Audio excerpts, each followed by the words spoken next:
80% des débutants ne connaissent pas les 3 spécificités sur les perceuses visseuses que je vais vous présenter dans cette vidéo. Donc le but, c'est une vidéo retour aux bases pour les débutants qui veulent s'initier au travail du bois. Et on va faire un petit tour d'horizon sur 3 particularités qu'on retrouve sur une perceuse visseuse qu'une majorité de débutants ne connaissent pas forcément. Première chose, quels sont les numéros que l'on retrouve au-dessus du mandrin? Juste là. Il y a pas mal de gens qui utilisent une perceuse visseuse sans prendre en compte du tout les numéros juste ici.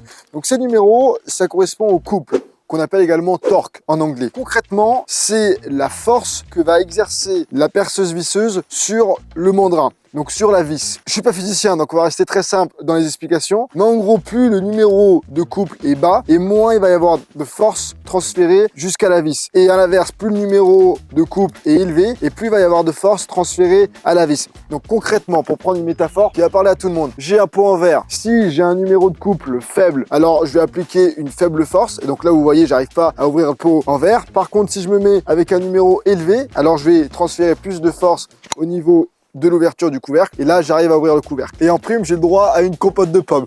Je devrais faire ce genre de vidéo plus souvent.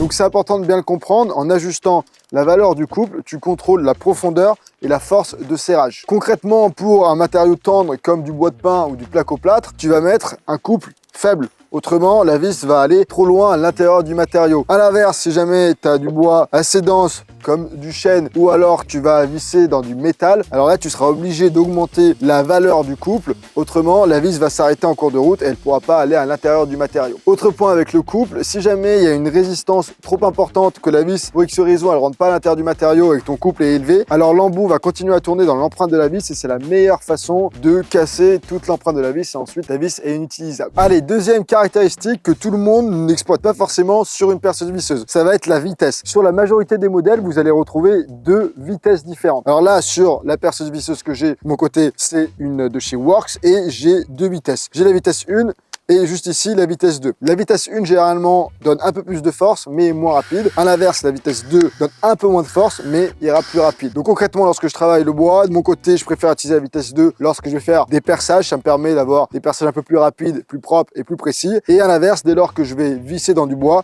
je vais mettre la vitesse 1. Ça me permet de maîtriser mieux mon mouvement et d'éviter d'abîmer la tête des vis si jamais il y a un peu trop de résistance. Petit aparté, la vitesse que vous allez utiliser doit bien sûr être adaptée en fonction du matériau que vous allez travailler. De manière générale, on dit que pour les matériaux durs comme le métal, le béton, il faut privilégier une vitesse plus lente. Ça permet d'éviter de faire surchauffer le fourré. Et à l'inverse, pour des matériaux plus tendres, comme le bois, on peut aller un peu plus vite, ça permet de faire des perçages plus propres et rapides. Troisième caractéristique, quel mode doit-on choisir lorsqu'on utilise une perceuse visseuse? La majorité des perceuses visseuses modernes viennent systématiquement aujourd'hui avec 2 modes, un mode vissage et un mode perçage. Il y a pas mal de modèles aujourd'hui qui viennent également avec un 3e mode, le mode percussion. C'est le cas avec cette perceuse visseuse à percussion donc que j'ai de chez Works. On va rentrer un peu plus dans le détail et je vais vous montrer les 3 modes. Déjà, pour le choisir, ça se passe ici avec 3 modes qui se mettent sur le petit clapet. Donc là, j'ai juste à bouger le clapet. Je peux mettre en mode vissage. J'ai un symbole vis, j'ai un symbole perçage et j'ai un symbole marteau. Pour ce qui est du mode vissage, ça vient activer le couple dont je vous parlais à l'instant. Donc,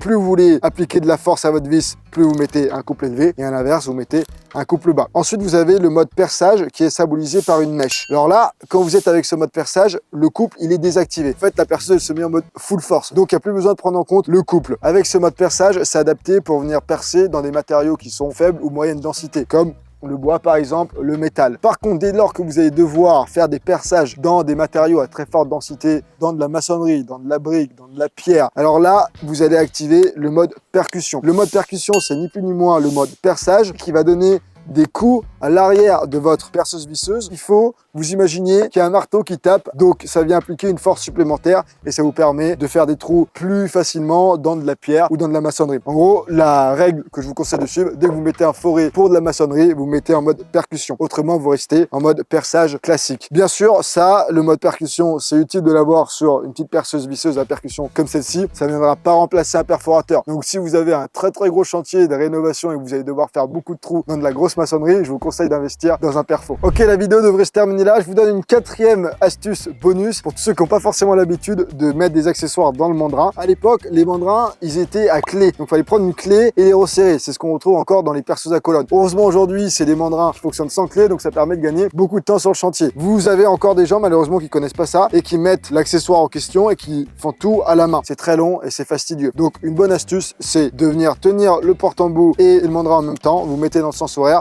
vous appuyez sur la gâchette. Votre porte-embout est maintenant fixé, mais c'est des mandrins qui nécessitent une dernière fixation à la main. Vous allez l'entendre, je vais faire un dernier serrage à la main et vous allez entendre quelques cliquetis qui fait que le mandrin vient vraiment se serrer correctement avec l'accessoire. Voilà, j'essaye de mettre le mandrin proche du micro-cravate pour que vous l'entendiez. C'est très léger et ça permet de faire un dernier serrage. Et inversement, si jamais vous voulez desserrer un accessoire du mandrin, vous mettez dans le sens anti-horaire et là, vous pouvez tenir le mandrin et j'appuie sur la gâchette. Et le porte-embout sort facilement. Bref, la majorité d'entre vous le savent déjà, j'en suis sûr, mais pour les quelques-uns qui débutent, au moins, vous gagnerez du temps la prochaine fois que vous devez mettre un accessoire dans votre perceuse visseuse. J'espère que cette vidéo pour débutants vous a plu. N'hésitez pas à me le mettre dans les commentaires si la vidéo vous avait été utile ou à l'inverse si vous avez rien appris du tout. Et si jamais vous êtes débutant et que vous avez des questions ou vous voulez que je vous explique comment utiliser tel ou tel outil pour revenir un peu aux bases, je sais qu'il y en a parmi vous qui débutent et il faut pas vous oublier. Alors n'hésitez pas également à me poser la question dans les commentaires. Si également vous voulez une vidéo dans laquelle je vous donne 50 astuces d'atelier et de bricolage en tout genre, si vous débutez, ça peut être assez intéressant pour vous. Alors je vous mettrai un lien dans la description. C'est gratuit, vous vous inscrivez à ma newsletter et vous recevrez dans le même temps une vidéo gratuite dans laquelle je vous donne 50 astuces de bricolage. J'ai envie de finir la vidéo en vous disant prenez soin de vous, gardez le smile, faites gaffe à vos mains si vous bricolez et on se retrouve pour une prochaine vidéo.